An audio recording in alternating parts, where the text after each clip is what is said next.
घटी घन कोटि शकटी कटि कटि पटी चंदे भवाटी फटी नटी हारिपटी सुवर्ण मकुटी प्रचोदिका वेदिकल कनदाम्नाय महातुरंग शिवलिंग నీలకంఠేశ్వర అని శివుడు ప్రార్థించిందట.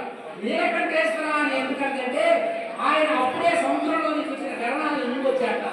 గరణాలను ఎందుకు మింగాడంటే మన లోకాన్ని రక్షించడానికి. ఆయన మింగకపోతే ఆ గరణంలో మనంతా మసైపోతాం. కాబట్టి పార్వతీదేవి అనుకున్న మేరకు ఆయన కంఠంలో గర్వం ఉంది కాబట్టి నీలకంఠేశ్వరుడు. కాబట్టి అలా ఉన్న నీలకంఠేశ్వర రూపంలో ఉన్న శివుడు మంగళగౌరి రూపంలో ఉన్నటువంటి పార్వతి ఒక మాట అడిగింది కదా. ఏమడిగింది? అయ్యా విష్ణు సహస్రనామం అందరూ చదవలేకపోతున్నారు భూలోకంలో, దానికి సులభమైన మార్గం ఏమన్నా చెప్తారా అని అడిగింది కదా. మీరందరూ విష్ణు సహస్రనామం వచ్చారో తెలుసుకుంటుంది. కేయోపాయేన లభున విష్ణునామ సహస్రకం. సహస్రనామాలున్న విష్ణు సహస్రనామానికి సులభమైన రూపమైన ఉంటే చెప్పవయ్యా అన్నారు. ఏం చెప్పాడు తెలుసా? శ్రీరామ రామ రామేతి రమే రామే మనోరమే సహస్రనామ తత్తుల్యం రామనామ వరాననే. ఆ విధమైనటువంటి రామ మంత్రాన్ని ఈ శ్లోకాన్ని 3 సార్లు ఎవరైనా ఉచ్చరిస్తే పూర్తిగా 1000 నామాలు చేసినంత ఫలితం వస్తుందని చెప్తున్నారు. కాబట్టి శ్రీ మహావిష్ణువుని మీరు అభిషేకించిన, అర్చించిన, పద్యం చదివినా, నామం చదివినా, శ్లోకం చదివినా, భక్తితో చిత్తశుద్ధితో శ్రీ మహావిష్ణువుని, ముఖ్యంగా శ్రీ మహావిష్ణువుని పూజించవలసినటువంటి తిథి అని చెప్పండి. ఏ తిథిలో ఎక్కువగా పూజిస్తాయి? ఏకాదశి. మొత్తం సంవత్సరానికి ఏకాదశి ఎన్ని? 24.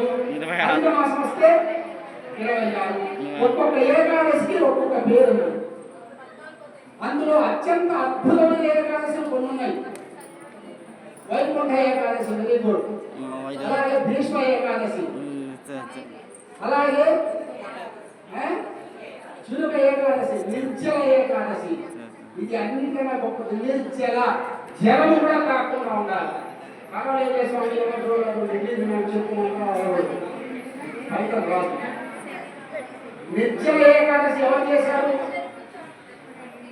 గంగోత్రి దగ్గర గౌతమి, భాగీరథి, భోగవతి, జాహ్నవి మధ్య కూర్చొని శ్రీకృష్ణ పరమాత్మ ఆదేశం మేరకు భీమసేన మహారాజు చల్లటి ఐస్ క్రీమ్ లాంటి నీళ్ళలో మునిగి పైకి వరమా భీముడు చేత ఏకాదశి వ్రతాలు చేశారు శ్రీకృష్ణ పరమాత్మ.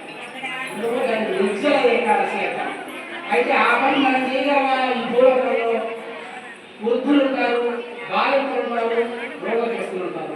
వీళ్ళందరినీ శ్రీకృష్ణ పరమాత్మ చెప్పాడు, ఏదైనా ఈ శరీరాన్ని కాపాడుకోవాలి, శరీరాన్ని కాపాడుకుంటూ భగవంతుడు పూజించాలి. అందుకనే కోరికలు ఏం చెప్పారు? చేతులారంగా శివుని పూజించండి. మీకు అనుకూలమైనంత వరకు, వీరినంత వరకు చేతులారంగా ముఖ్యంగా చేతులారంగా శివుని పూజింపడే